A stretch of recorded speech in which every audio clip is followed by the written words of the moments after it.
Aleluia, glória a Deus. Meus queridos irmãos, a paz do Senhor Jesus. A paz do Senhor, irmãos. Só a vitória. Livro do Apocalipse, capítulo de número 3, versículo de número 7. Glória a Deus. Queridos, eu quero magnificar a Deus uma vez mais e tributar ao Senhor toda a minha gratidão pela oportunidade de uma vez mais poder fazer parte desse conclave e desta linda festa. Magnificar a Deus pela vida do pastor presidente, pastor José Sobrinho, que de uma forma tão cordial tem nos recebido, pela vida da nossa irmã Vanessa, que tem sido um instrumento usado pelo Senhor e formulou o convite para estar com os irmãos. Eu quero magnificar a Deus pela vida da nossa irmã Sueli Nogueira, vida do seu esposo. Louvar a Deus pela vida de toda a diretoria da Ousada Ser. Magnificar a Deus pela vida de cada irmã, que de uma forma tão poderosa tem trabalhado diretamente ou indiretamente. Que Deus os abençoe. Louvar a Deus pela vida dos obreiros, servos do Senhor, abnegados. Deus abençoe, um prazer revê-los. Trago a saudação do meu presidente aos obreiros. Que Deus abençoe. Também somos a Assembleia de Deus, a de Alphaville, em São Paulo. Queridos, no livro do Apocalipse, o seu capítulo de número 3, versículo de número 7, quem encontrou, diga amém. Nosso irmão Nilo Cortez, Deus abençoe a sua vida, a vida da sua esposa. Nós temos uma parceria e esses irmãos têm sido uma bênção na minha vida. Apocalipse capítulo de número 3, em reverência poderosa à palavra do Senhor Deus. Nos coloquemos de pés e leiamos a poderosa palavra de Deus no livro do Apocalipse, capítulo de número 3, e o versículo de número 7, que diz-nos assim: E ao anjo da igreja que está em Filadélfia, escreve: Isto diz o que é santo, o que é verdadeiro, o que tem a chave de Davi, o que abre e ninguém fecha, e quando fecha, ninguém abre. Vamos ler todos juntos, em um alto bom som. Vamos fazer um coral. 1, 2, 3. E ao anjo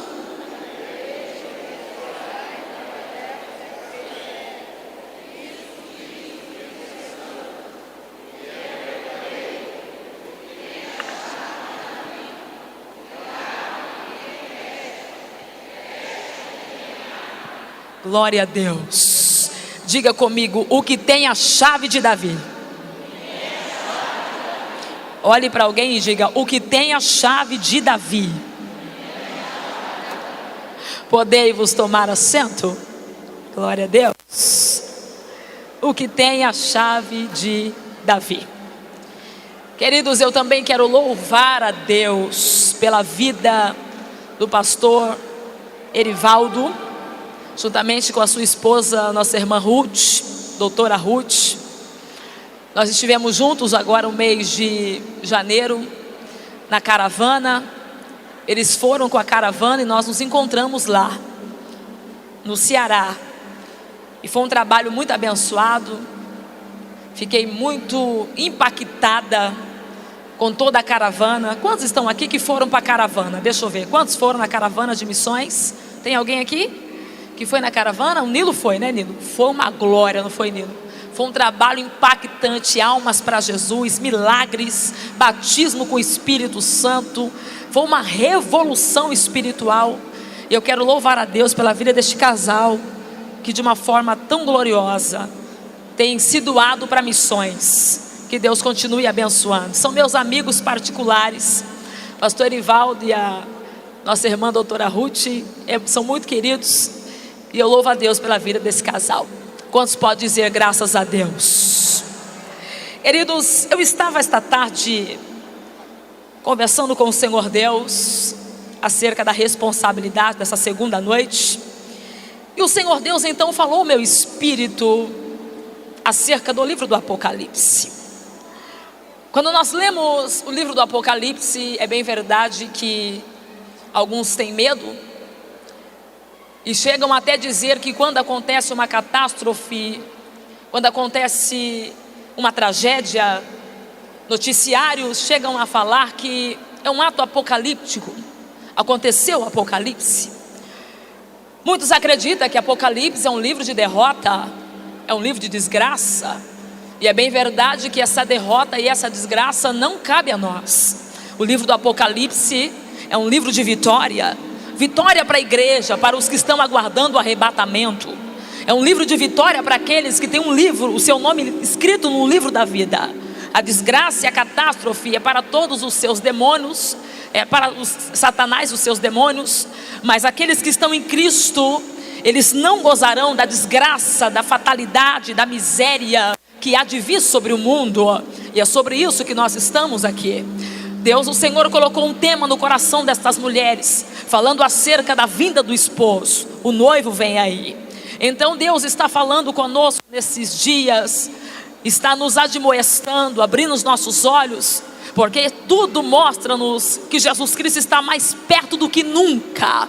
É bem verdade que o livro do Apocalipse é um livro escatológico, é o livro da revelação, e fora dado ao último discípulo de Jesus.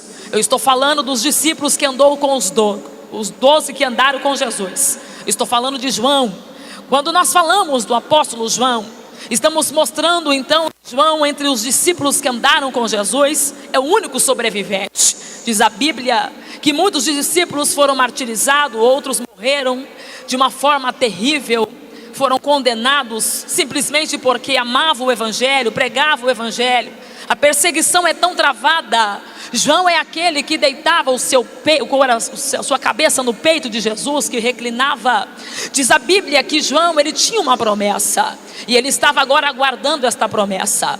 Conhecido como filho do trovão, intérprete, genioso, foi tratado pelo Espírito de Deus e escritor das epístolas, que ele mesmo sendo pastor escreve, diferenciando a sua genialidade, porque agora ele não é mais um homem bruto, um homem duro. Agora ele trata a igreja como filhinhos. Quando ele fala filhinhos, não pequeis, ali mostra-nos então o tratamento do divino Espírito Santo no seu caráter, na sua vida. Agora observe, quando João escreve o Apocalipse, diz a Bíblia que é um tempo de extrema perseguição. A igreja está sendo perseguida, e agora está sendo perseguida por um tirano, um homem que era temido, um homem que era procurado, um homem que era reverenciado, um homem que tinha por nome Tito Fliano Dominiciano. Esse homem era tão cruel, irmãos, que ele queria ser reverenciado como Deus. O seu pai, que chamava-se Sabino Vespasiano, foi um homem que ensinou os seus filhos como governar. E esse homem então, desde pequeno, tomando o leite materno da incredulidade, não acreditando num Deus vivo, ele queria então ser ovacionado e reverenciado como Deus. Dominiciano fazia com que os seus súditos se prostrassem diante dele, e quando isso não acontecia, ele mesmo mandava matá-lo. E exatamente nesse período a igreja está sendo extremamente perseguida, e João agora recusa-se a prostrar-se diante de Dominiciano. Todos os súditos se prostram, mas João não se prostra, porque João entende que a única pessoa que ele pode se prostrar e adorar é o Cristo ressurreto, que garante a vitória. Então João nega-se a se prostrar, e isso para ele traz-lhe graves problemas. O primeiro problema que João vai enfrentar é uma perseguição vasta de soldados romanos que prende ele em sua casa, e antes dele mesmo denunciar ou falar o porquê que ele está sendo preso, João é condenado à morte. Dominiciano não deixa ele abrir a boca, o prende e o condena à morte. Diz a história que Dominiciano marca o dia e a hora da morte de João na praça pública da cidade, e ele convida todos os homens e todas as mulheres de províncias circunvizinhas e satrapias para que desçam até a praça central da cidade para ver a morte de João. E como é que João vai morrer? Ele manda fazer um caldeirão e coloca óleos fervendo dentro, e ele determina uma escadaria chamada o corredor da morte, aonde ele diz que João vai subir aquelas escadas e será lançado dentro daquele caldeirão. Toda a praça está tomada por pessoas saem de suas casas, ninguém acredita que João vai ser morto. E quando João é jogado dentro daquele caldeirão de óleo fervendo, a história diz que os óleos que estavam ali dentro, o fervor do óleo não pôde lhe causar dano. Alguém diz que um soldado ouviu respirar de João e diz: esse homem não morreu, ele continua vivo, porque não tem caldeirão de óleo fervendo, não tem inveja, não tem calúnia, não tem fofoca, não tem capeta no inferno, não tem homem na terra que possa matar, apagar, destruir quem tem promessa. Eu estou pregando para quem tem promessa. Tem alguém que tem promessa aqui nesse grande templo nesta noite? Aleluia. João não pode morrer, queridos. É por isso que diz a Bíblia que Dominiciano, ao invés de sentir temor, ele diz então que João deve morrer. Ao invés dele se encurvar e adorar o Deus de João, como fez Nabucodonosor, adorando o Deus de Ananias, Misael e Azarias, ele é tomado por uma ira insânica, uma crueldade maior do que antes, e ele propõe no seu coração acabar com a vida de João. E o que é que ele decide? Ele decide mandar João para a ilha de Patmos. Patmos era uma pequena ilha rochosa situada no mar Egeu, cerca de 80 quilômetros ao litoral da cidade de Éfeso. Era uma cidade pequenina, uma ilha que ficava na Ásia Menor. Nesta época que João é lançado lá existia leões da Pérsia, leões famintos. Ninguém sobrevivia quando entrava naquela ilha. Quando jogaram João lá, João não é um moço, João já é um ancião, está aguardando a promessa. Quando colocam João na ilha, ou passando para os portais da ilha de Patmos, eu imagino o leão dizendo para o outro, com uma conjectura, imaginando eu, na coerência dos meus pensamentos, um leão dizendo para o outro: até que enfim vamos comer alguma coisa. Mas é um velhinho, não tem problema, a fome é tanta que nós vamos devorar um velhinho. Eu imagino um leão dizendo para o outro: mas não dá para comer esse velhinho, porque olha o tamanho do anjo que está do lado dele, olha o tamanho da proteção que está ao lado dele. Porque quem tem promessa, Deus diz na sua palavra, em Salmo 91 verso 11, que Deus dá ordem aos seus anjos para te guardar, para te proteger, para te livrar. Pega na mão de alguém e diga: tem livramento de Deus aqui para você nesta noite. Tem livramento de Deus para tua casa aqui nesta noite. É por isso que vale a pena levantar a mão para adorar, porque enquanto você está aqui, Deus está mandando o anjo guardar a tua casa. Deus está mandando o anjo quebrar o arco, cortar a lança. Deus está mandando o anjo jogar os carros do inimigo no fogo. É só para quem crê. Quem não crê fica quieto mesmo, mas quem crê levanta a mão. Deixa eu ver quem crê, abre a boca para dar rajada de glória. João não pode ser devorado pelos leões, porque na presença de João está uma presença poderosa. Deus então guarda João.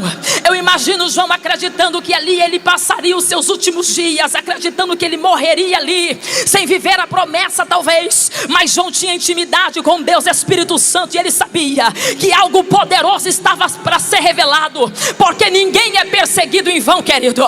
Deus não coloca ninguém na prova em vão.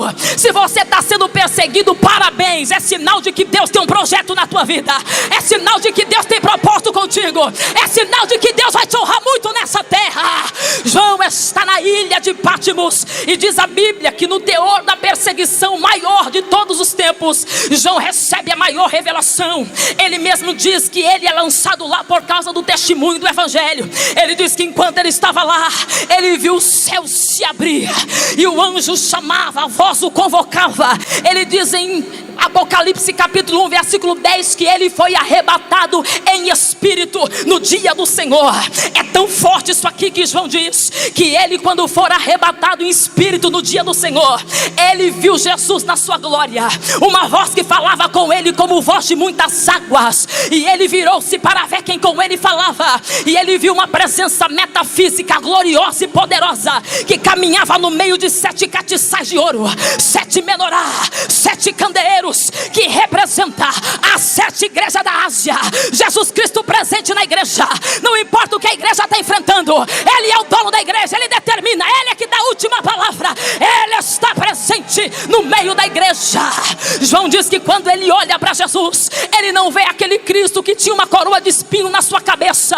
Ele não vê um Cristo que tem a boca marcada por causa de muitos socos socos dos soldados romanos. Ele olha para Jesus e não vê que Jesus diz na sua boca que tem sede. Ele olha para Jesus e não vê os seus corpos marcados pelos socos e pelas tapas que ele havia levado por 3 grupos de soldados quando ele estava subindo para o Gólgota. Ele vê Jesus e não vê Jesus olhando com os olhos marcados pelos hematomas de tantos socos que ele levou, mas ele vê Jesus na sua glória e ele diz assim: eu vi como que ele é, João. O cabelo dele é branco como a branca lã, os olhos dele é como chama de fogo, a sua cabeça, o seu rosto é como o sol quando sai a brilhar na sua fossa.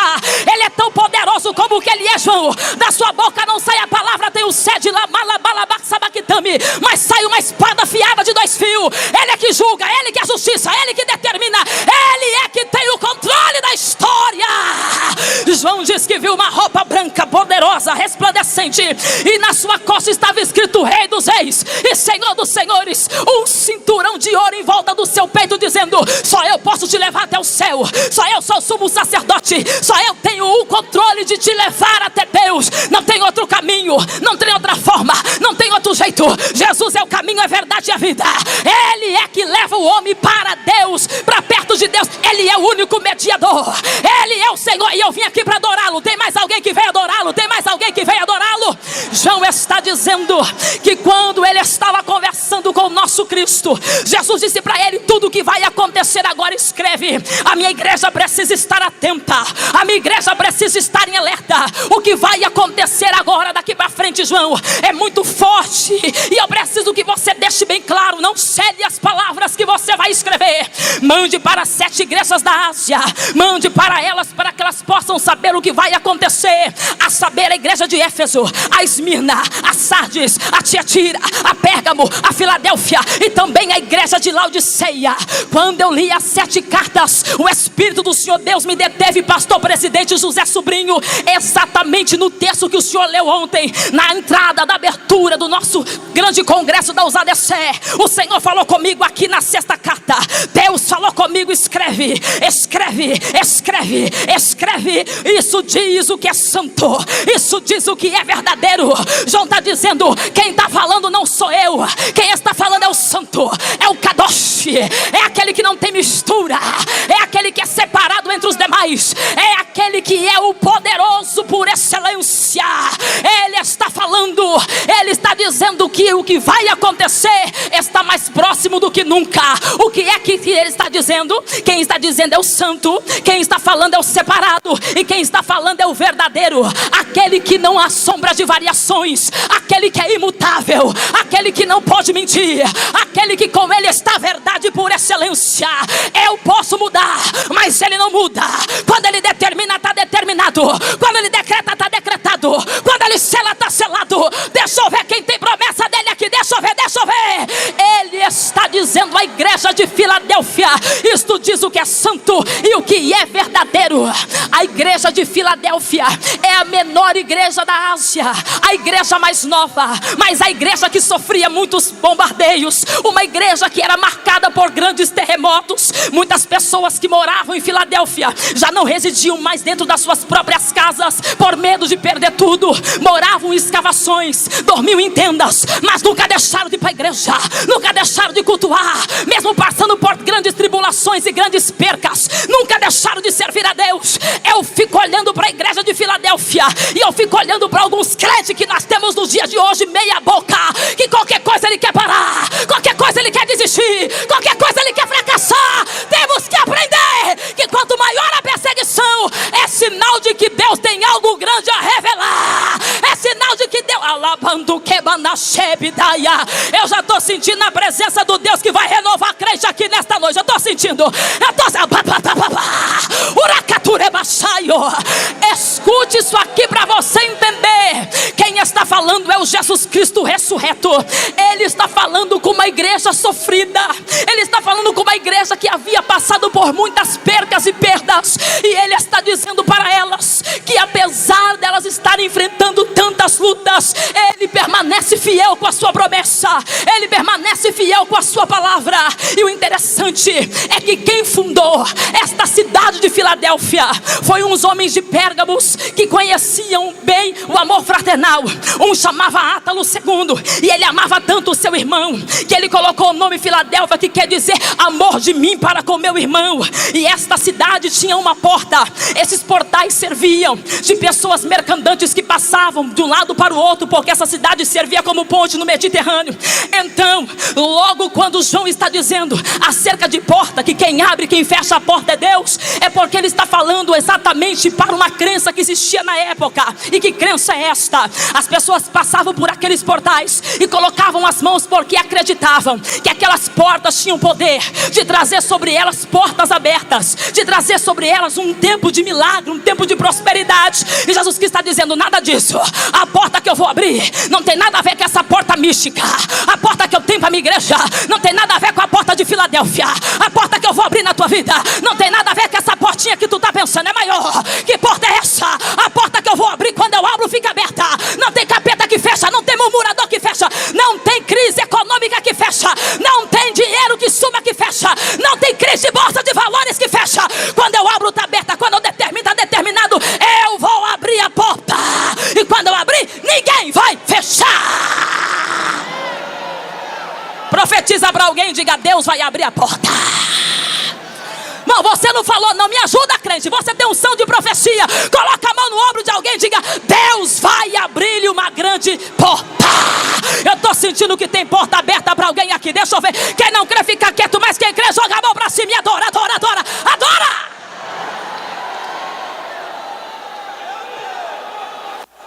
O que tem a chave de Davi.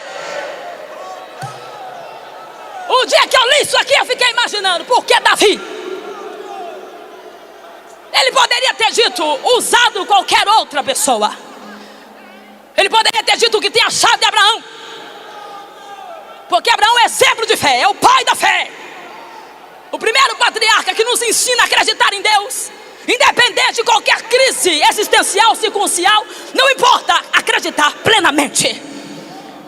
E Paulo disse aos romanos que a fé de Abraão foi tão notória e tão poderosa que isso foi imputado como justiça, e ele foi chamado o amigo de Deus. Pensa comigo, se ele foi chamado o amigo de Deus, essa chave tinha que ser dele. Mas Jesus está dizendo: o que tem a chave de Davi. Por que ele não disse Abraão? A história de Abraão é para tirar crente da cadeira, porque a Bíblia diz que ele não olhou para o amortecimento do seu corpo, e nem olhou para o amortecimento do ventre da sua esposa Sara, que já era estéril. Mas ele acreditou plenamente que aquele que falou é fiel para cumprir. Gênesis capítulo de número 12 mostra-nos o chamado da vida de Abraão. Diz a Bíblia que ele ouviu uma voz.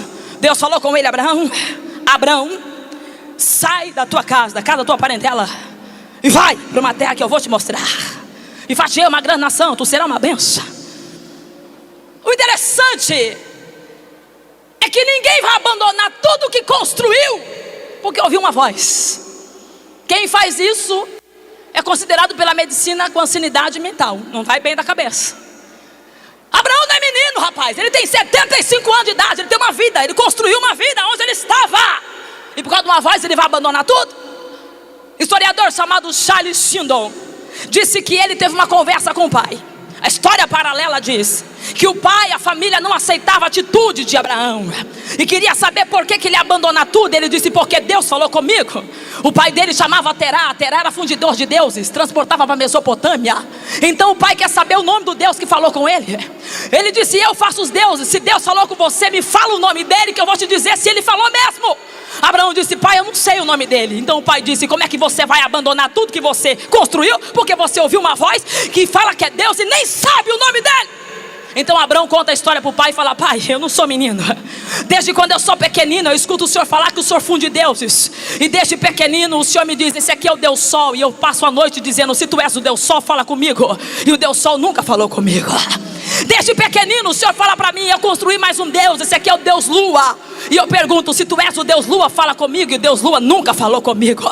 O Senhor constrói deuses, vai transportar para Mesopotâmia e diz, esse aqui é o Deus do mar. E eu pergunto, se tu és o Deus do mar, fala comigo. E toda a minha vida perguntando, e nunca nenhum dos teus deuses falou comigo. O Senhor quer saber o nome do Deus que falou comigo? Eu não sei o nome dele, mas eu sei que ele fala. Ele me chamou pelo nome, ele me conhece, ele sabe quem sou eu. Ele disse, vem, vem, porque eu vou fazer o seu sonho se tornar realidade. Vem, porque eu vou fazer de você alguém grande. Eu não sei quem é ele, mas se ele me conhece pelo nome, ele é o verdadeiro Deus, ele é o único Deus. E ele foi. Fala que não é forte. Ele poderia ter dito, o que tem a chave de Isaac. Eu gosto muito da história de Isaac, porque a Bíblia diz em Gênesis 26 que Isaac passou crise pior do que o seu pai havia passado. Sabe o que eu aprendo aqui? Que não é porque eu sou crente que eu não vou passar crise. Não é porque eu tenho promessa que eu não vou passar luta. Não é porque eu tenho promessa que eu sou filho de Deus. Não é porque é pastor, é missionário, é diaconisa, é diácono, é presbítero que não vai passar luta. Mas eu aprendo aqui, aprendo com Isaac, que não importa a circunstância, eu preciso acreditar plenamente no que Deus me prometeu. O que é que ele fez? Ele orou, e Deus falou com ele, não vai para o Egito, porque o Egito aparentemente tem tudo, mas não tem a minha presença. E se a presença de Deus não está lá, eu não vou para lá. Não adianta ter tudo nessa vida e não ter o mais importante, o que? A presença de Deus. Ele disse, não, Deus falou para mim não descer para o Egito. Para onde é que a gente vai? Vamos para a terra que Deus vai mostrar, Gerar. O nome Gerar quer dizer lugar de plantação, mas é um nome mentiroso e aparente, porque Gerar é terra dos filisteus. E eu descobri na arqueologia que Gerar é um lugar que não tinha nada. Até os filisteus estavam de mudança, porque a crise na terra era tão grande, era tão avassaladora, que tinha fome e miséria. Mas diz a Bíblia que foi para lá que Isaac foi. E o interessante é que a Bíblia diz que lá na terra dos filisteus ele semeou, e no mesmo ano ele colheu 100 vezes mais. E por que que ele semeou? Porque ele sabia que a crise estava na terra, mas a bênção estava sobre a vida dele. E quem entende que a bênção está sobre a vida dele não tem que mudar de lugar. O lugar tem que ser abençoado, porque o lugar não está com a bênção, mas a bênção está dentro de mim. Aonde eu for, aonde eu colocar a planta dos meus pés vai ser abençoado. Aonde eu colocar minha mão, Deus vai honrar. Pega na mão de alguém e diga, Deus está falando com alguém aqui agora. Quem tem que sair da tua casa não é você, minha filha. Quem tem que sair da tua casa não é teu marido, minha irmã. Quem tem que sair da tua casa não é teu marido, minha filha. Quem tem que sair de lá não é você. Quem tem que sair de lá é o capeta que se levantou contra a tua vida. Levanta a mão para receber a autoridade de Deus agora, vai. Ora sábia, rebiba, uracature manacherabacaia. Está entendendo o que Deus está dizendo? Se você tiver coragem de lutar na terra do seu sofrimento, Deus vai te surpreender.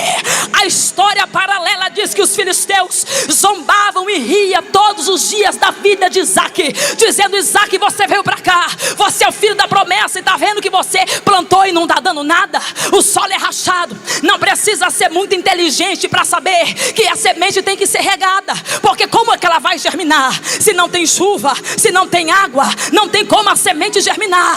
Mas na vida de Isaac, Deus faz uma coisa nova. Na vida de quem não desiste, de quem não abre mão, Deus sempre vai fazer uma coisa nova. Sabe por quê? Que as estatísticas dizem que são mais os que desistem do que os que fracassam. É porque nós não sabemos, senhores, o final da história, mas por causa da crise, por causa do que estamos vendo diante dos nossos olhos, nós desistimos. E Deus está dizendo para alguém, eu não te dei espírito de medo, eu te dei espírito de força, eu te dei espírito de autoridade, eu te dei espírito de graça. É para você desistir, não é para você guerrear, não é para você parar, não, é para você ir para a batalha, é para você lutar. Não sai da terra que eu te coloquei. E diz a Bíblia que ele colheu 100 vezes mais. Eu fico pensando, mas como que foi isso? Se não chove, não tem água, não tem como regar a semente, como é que ele colheu 100 vezes mais? Eu descobri que Deus fez uma coisa nova. Deus não mandou chuva. Os filisteus olhavam para o céu e diziam, não tem chuva, não choveu, a semente não vai germinar. Mas Deus não queria trabalhar no natural. Chuva é natureza. Na vida de Isaac, Deus queria trabalhar no sobrenatural, irmão Nilo. Olha o que Deus faz. Deus cria um lençol de água debaixo da terra. Ninguém está vendo, mas Deus está trabalhando. Ninguém está acreditando, mas Deus está agindo. Ninguém está acreditando, mas Deus está pelejando. Deus vai fazer um negócio debaixo da terra para honrar alguém aqui. Deus vai fazer um negócio. Se tem dois crentes que acreditam, a primeira sou eu. Cadê o segundo? Cadê o terceiro? Cadê o quarto? Cadê o quinto? Quem crê nova.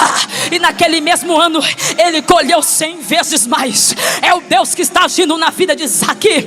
Mas João diz que Jesus está dizendo que tem a chave de Davi. E eu quero entender por que Davi. Ele poderia ter dito a chave de Jacó. Você sabe que Jacó, ele lutou com o anjo no Val de Zaboca. Tem até uma mensagem acerca disso. E ele teve a sua vida mudada, até o seu nome foi mudado. E ele se tornou o patriarca grandioso. E foi o pai de todas as tribos, as 12 tribos. Por que ele não levou essa chave? Mas Jesus disse o que tem a chave de Davi.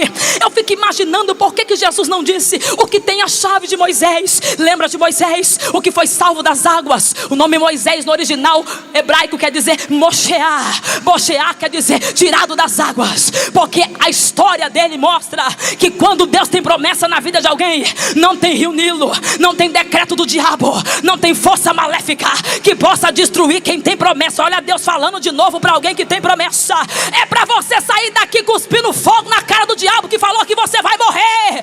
É para você sair daqui hoje determinando a tua vitória, crente. Deus está dizendo: eu guardei Moisés e eu estou guardando a tua vida, eu estou guardando a sua casa, eu estou guardando o que eu te prometi. Moisés, diz a Bíblia que Moisés teve 3 fases na sua vida. É tão linda a história dele. E diz a Bíblia que através dele Deus mandou 10 pragas. Deus abriu o mar vermelho. E é tão lindo a travessia do mar vermelho. É para tirar crente da cadeira. Uma vez eu li acerca de uma professora indagando uma criança, dizendo que Deus não abriu o mar vermelho, mas aonde o povo passou no Val de Sucote, entre Migdol, Baal de Zefon, ali não é lugar de abrir mar. Ali Deus não fez milagre. É porque ali tinha uma cheia, esvazia, enchia, esvaziava. Então o povo passou em 20 centímetros de água. Então a professora falou: para com esse negócio que Deus abriu o mar. Que Deus não abriu o mar, não, foi só 20 centímetros de água e o povo atravessou. Isso não é o que diz a Bíblia. A Bíblia é clara e diz que o povo passou o mar a seco. O menino chegou em casa e falou: papai, a professora falou que não foi Deus que abriu o mar, mas a cheia passou, esvaziou e o povo atravessou em 20 centímetros. O pai era crente, o pai era cheio de Deus. Falou: volta lá e fala para a professora amanhã então que o milagre foi maior. Por quê? Porque em apenas 20 centímetros de água Deus matou Faraó, Deus matou os carros de fogo, Deus acabou com os egípcios. O milagre é maior, não tem para onde correr. Na vida de quem Deus tem promessa, o milagre vai ser maior, vai ser maior. Levanta as duas mãos para receber. Deixa eu ver quem está tomando posse.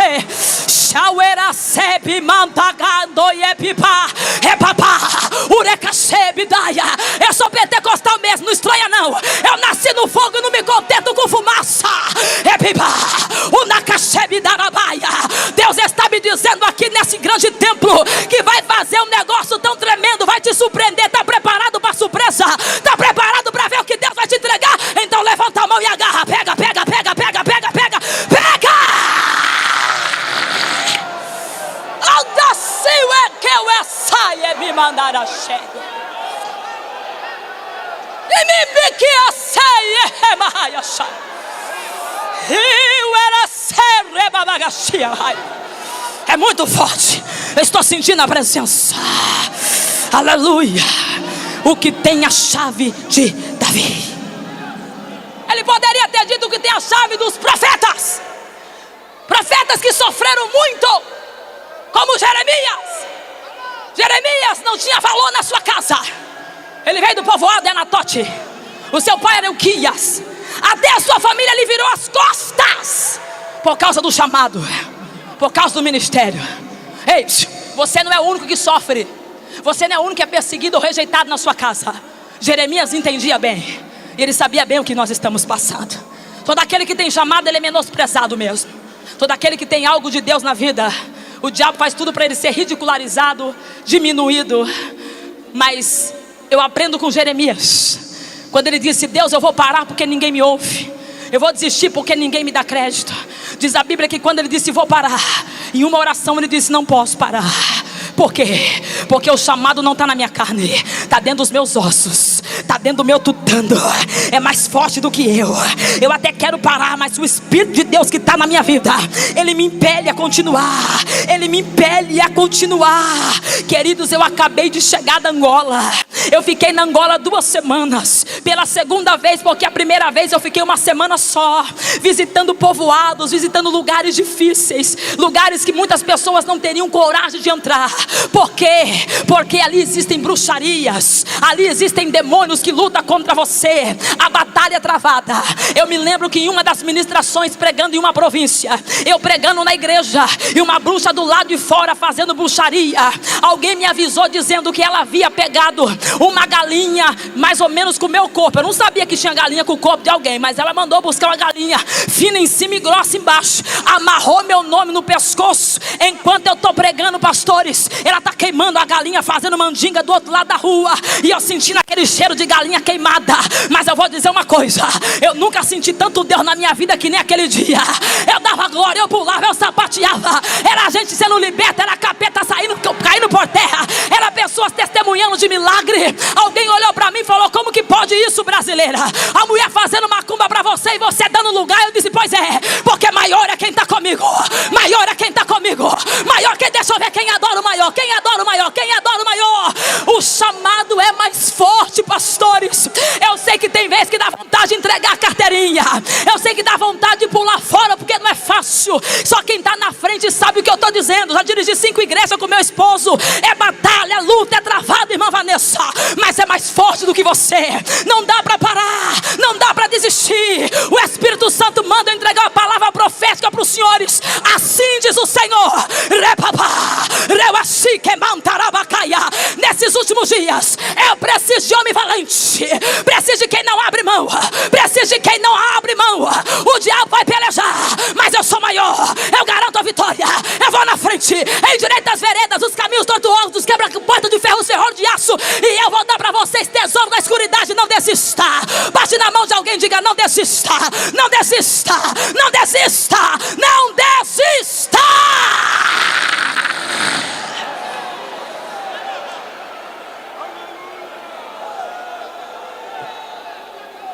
É muito forte.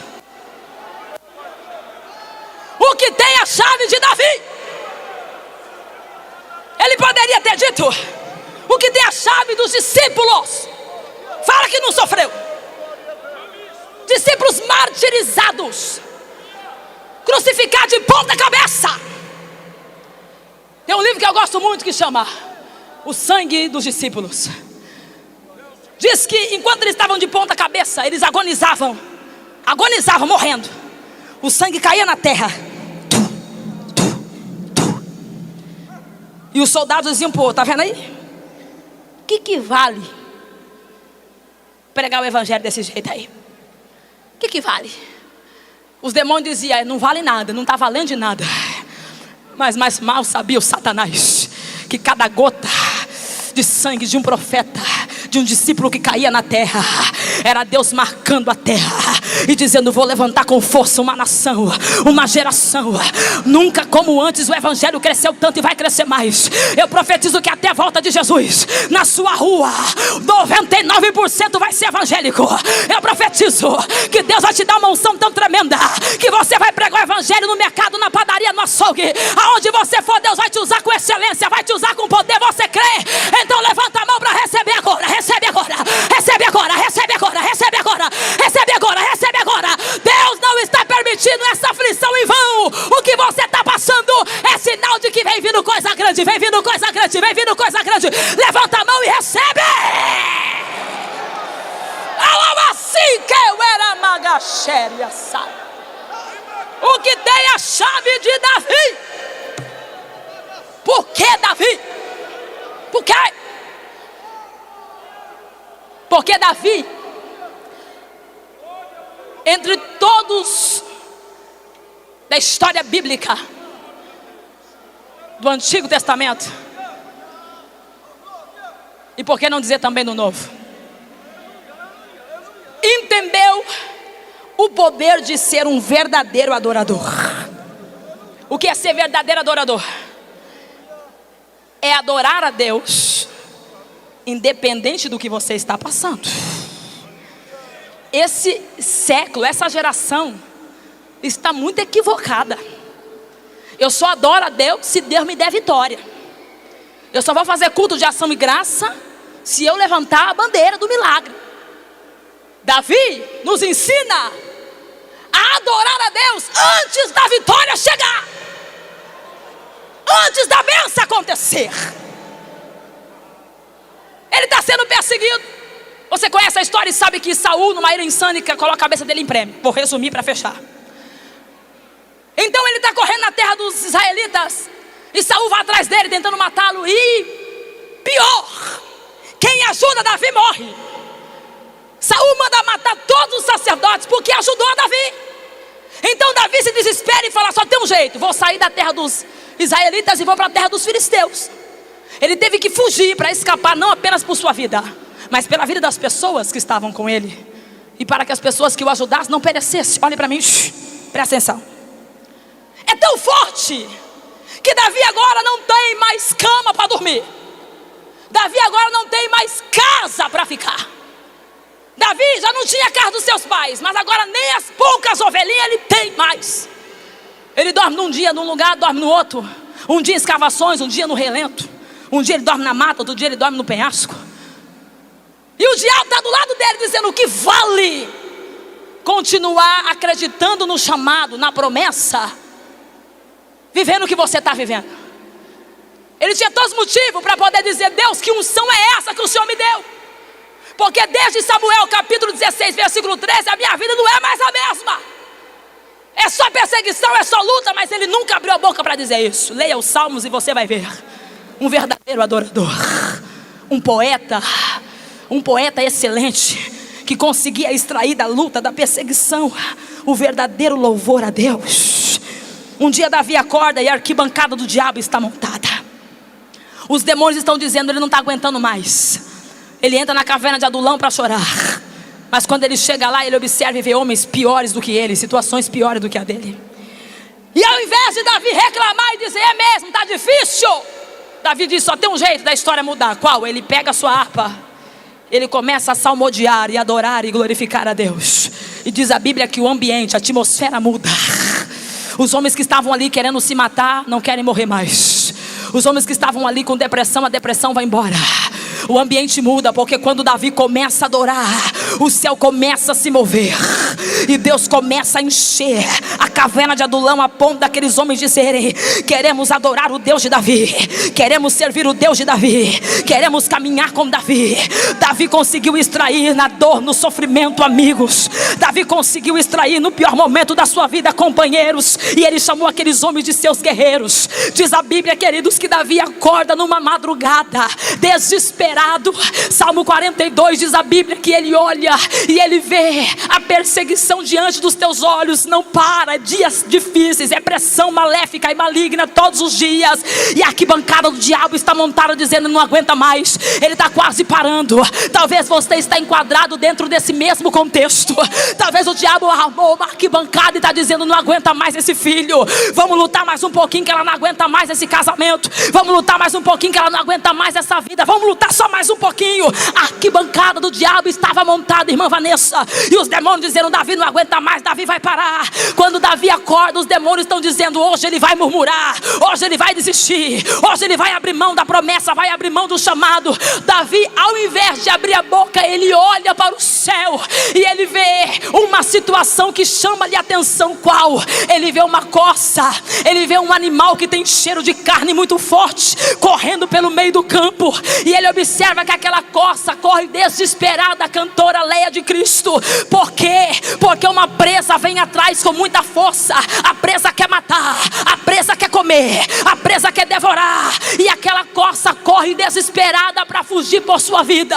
E ela corre desesperada cortando as matas. E o que é que diz a Bíblia? Que ao invés de Davi murmurar, Davi observa aquela cena e ele percebe que a corça, ela corre desesperada para as águas. E quando ela encontra as águas, ela não entra no começo, mas ela dá um salto e ela mergulha. E quando ela mergulha, a presa, o leão que quer matá-la, perde a força, não pode mais. Por quê?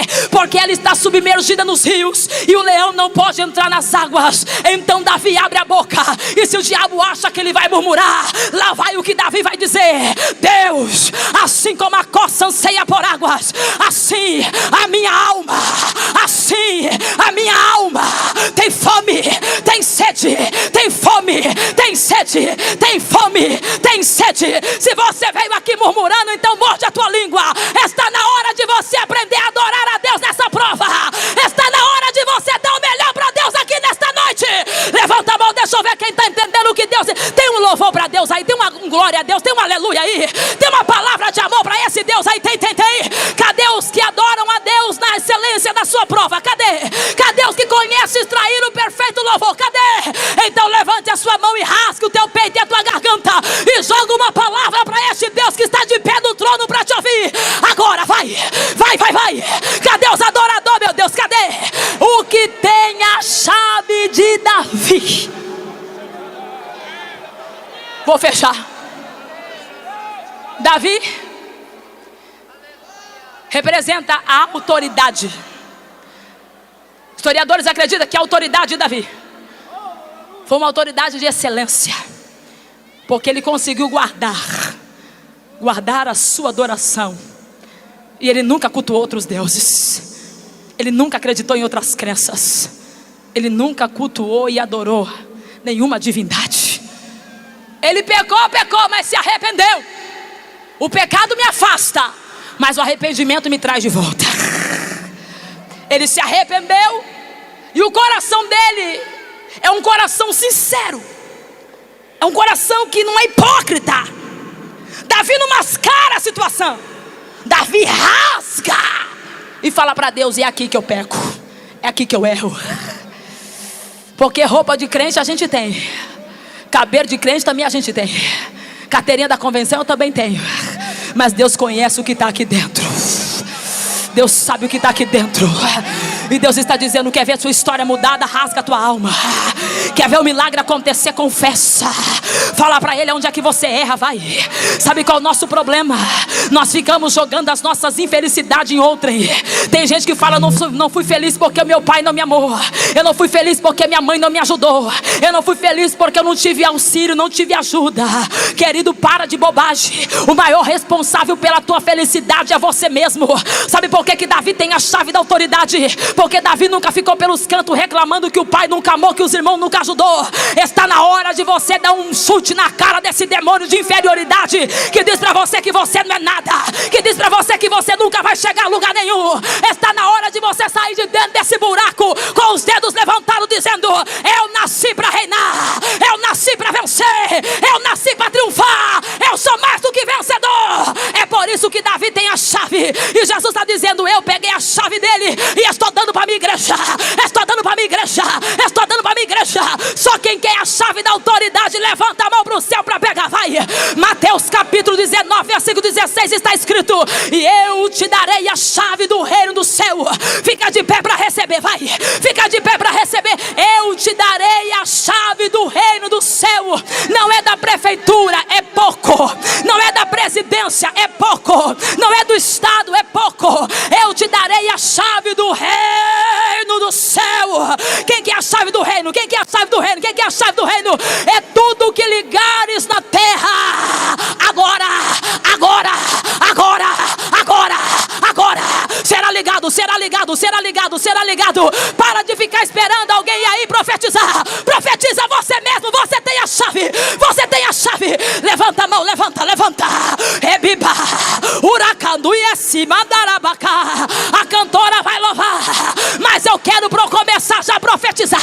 Eu já quero abatuque papanacatu de bibarabadu e ebiaçai. Ebibanacatu de banacatu ni minaganduria saio rebia.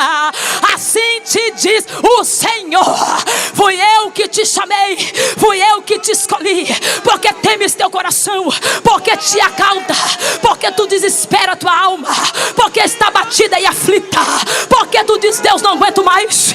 Eu porventura me esqueci de todos os problemas. que eu te prometi. Eu marquei esse encontro contigo para te dizer que a obra nem começou ainda, minha filha. Lembra do que eu te disse? Eu vou começar a fazer coisas diferentes na sua vida. Eu estou curando as feridas profundas da tua alma. Conheço você nas caladas da madrugada, na noite. Eu vejo quando tu chora, quando tu geme e tu diz: Deus, eu vou morrer. A aflição é muito grande.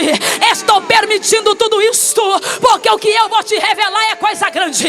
O que eu vou fazer é coisa poderosa.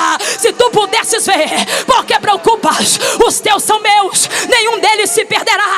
Estou trabalhando, estou agindo. Não sai do posto que eu te coloquei. Ainda não é tempo. A unção tem preço e tu tá pagando um preço por ela, minha filha. Se tu pudesses ver o que eu vou derramar na tua vida, é glorioso, é poderoso. Estou te preparando a estrutura, porque o que vai descer é grande, o que vai descer é poderoso.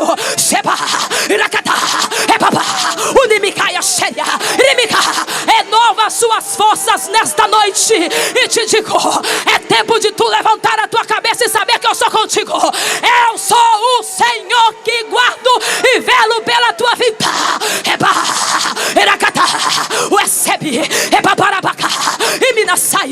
O teu adversário me pediu para te colocar no leito, para te deixar com depressão. O teu adversário me pediu para deixar você dentro de casa, presa no escuro. Mas eu disse: não, ela é minha, eu escolhi. Tenho obra, tenho chamado.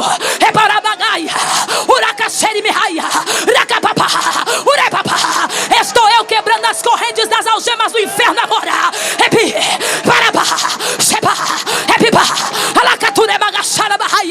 Recebe, recebe, recebe. Levanta a mão comigo, levanta a mão comigo, levanta a mão comigo. A cantora vai louvar. E eu estou sentindo que esse templo quer tremer. Eu estou sentindo que a unção quer te pegar. Eu estou sentindo que Deus quer te encher. Se tem dois crentes que quer ser cheio, a primeira sou eu. Cadê o segundo? Levanta a mão agora, vai, vai, vai, vai, vai, vai, vai, vai, vai, vai, vai, levanta a mão, levanta, levanta.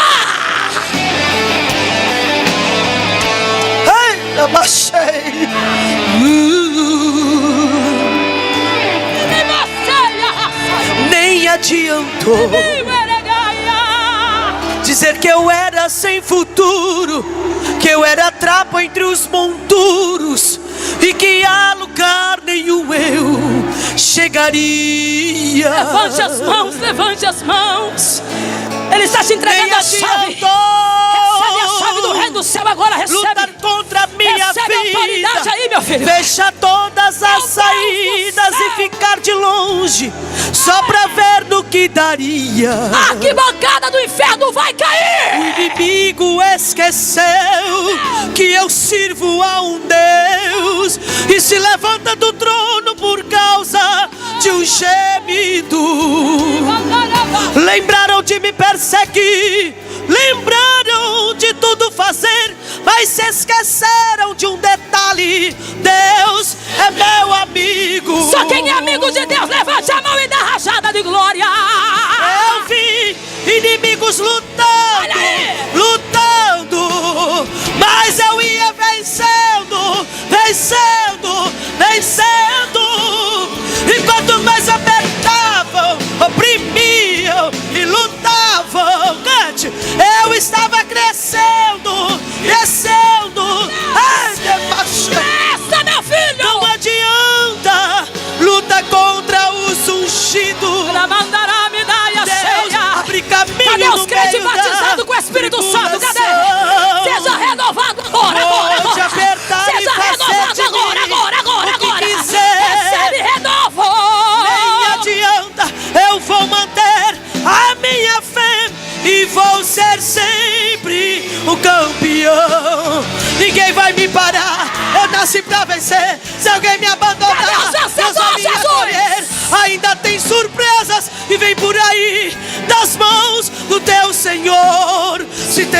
impedir, eu vou continuar.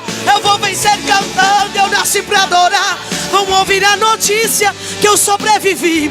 Se tentaram me parar com tudo que eu sofri, nem adiantou, não adianta. Sai da frente, Satanás! A arquibancada do inferno vai cair por terra.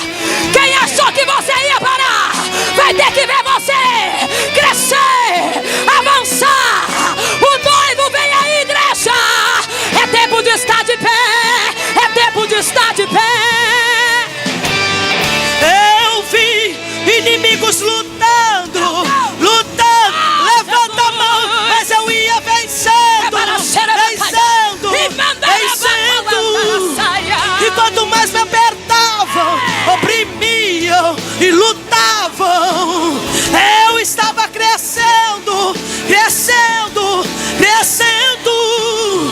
Não adianta lutar contra os ungidos. Deus abre caminho no meio da tribulação. Olha o que Deus está derramando sobre a tua vida aí, Pode crente. apertar e Fecha fazer teu olho, de busca a mim tua experiência, o que vai. quiser. Levanta a mão, não perca tempo. Nem Recebe. adianta, eu Os vou céus manter estão abertos sobre a o grande minha templo fé de Sinop. e vou ser E Deus está sempre derramando renovo. campeão. Aonde tiver vaso com a Ninguém boca vai me aberta, parar. Eu vai nasci pra recebendo, vencer. vai Se recebendo, alguém vai me recebendo. abandonar, Deus Recebe vai me agora, acolher. recebe agora, recebe Ainda agora. tem surpresas Recebe que vem por agora. aí, das mãos do teu Senhor. Se tentam me impedir, eu vou continuar. Eu vou vencer cantando, eu nasci pra adorar. Vão ouvir a notícia que eu sobrevivi. Se tentaram me parar com Olha tudo você que eu aí.